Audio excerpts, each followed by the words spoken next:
2024 की বিদায় দিয়ে 2025 এর আগমনে নতুন একটা সুন্দর ভিডিও নিয়ে চলে এসেছি আপনাদের মাঝে। চলে গিয়েছিলাম চরপেশনের বেতুয়া, আর এই জায়গাটা অনেক সুন্দর আর দেখতে বেশ ভালো। গিয়েছিলাম আমরা সবাই মিলে, আমরা যেহেতু ঘুরতে গিয়েছিলাম ভোলাতে, সেখান থেকে চলে গিয়েছিলাম চরপেশন। আর চরপেশনের বেতুয়া এই জায়গাটা অসম্ভব রকমের সুন্দর, যদি না দেখেন তাহলে আসলে বুঝতে পারবেন না যে কতটা সুন্দর এই জায়গাটা। তো আমরা যখন ঘুরতে গিয়েছি তখন ওখানে একটা লঞ্চ ছিল, এটা হচ্ছে বেতুয়ার লঞ্চ ঘাট। তো লঞ্চ ঘাটের পাশেই একদম টুরিস্টদের জন্য এত সুন্দর একটা স্পট করে রেখেছে।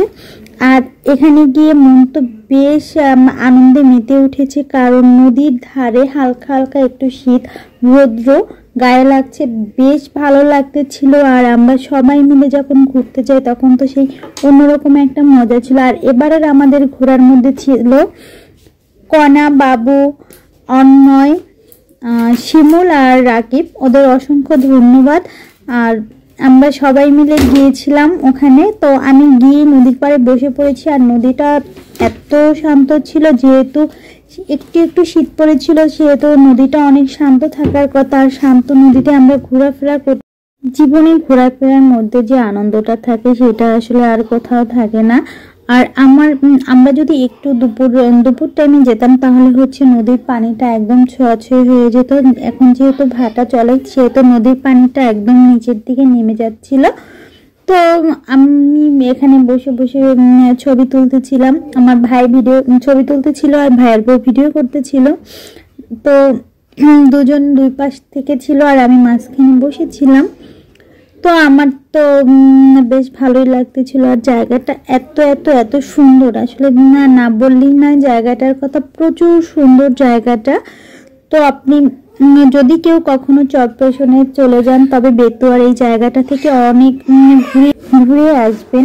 আবারও অসংখ্য ধন্যবাদ দিচ্ছি আকিব, শিমুল আর অন্ময়কে, কারণ আমরা হচ্ছে এই জায়গাটা চিনতাম না, যদি না ওরা আমাদের এই জায়গাটায় ঘুরতে নিয়ে যেত। বেচারারা অনেক কষ্ট করেছে ওই দিন আমাদেরকে নিয়ে, সকাল থেকে একদম সেই সন্ধ্যা পর্যন্ত আমরা এখানে সেখানে ঘুরেছি, বিভিন্ন জায়গায় আমাদের নিয়ে গিয়েছে, কারণ আমরা যেহেতু ওখানে টুরিস্ট হিসেবেই গিয়েছিলাম আর ওরা কিন্তু আমাদের গাইডলাইন হিসাবে ছিল।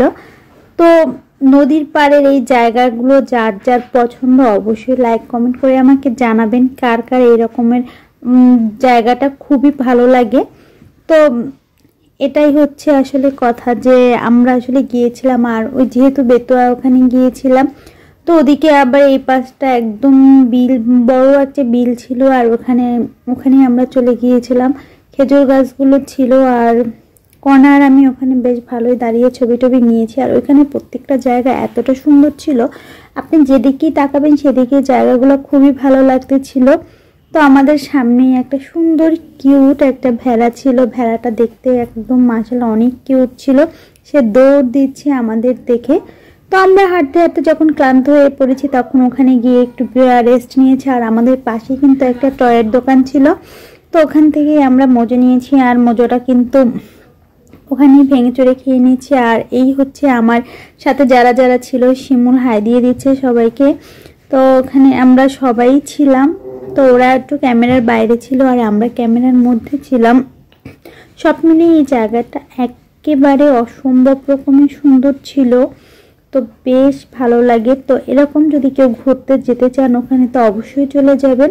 আজ এ পর্যন্ত, সে পর্যন্ত সবাই ভালো থাকবেন। অন্য কোনো ভিডিও নিয়ে আবারও দেখা হবে অন্য কোনো দিন। আল্লাহ হাফিজ।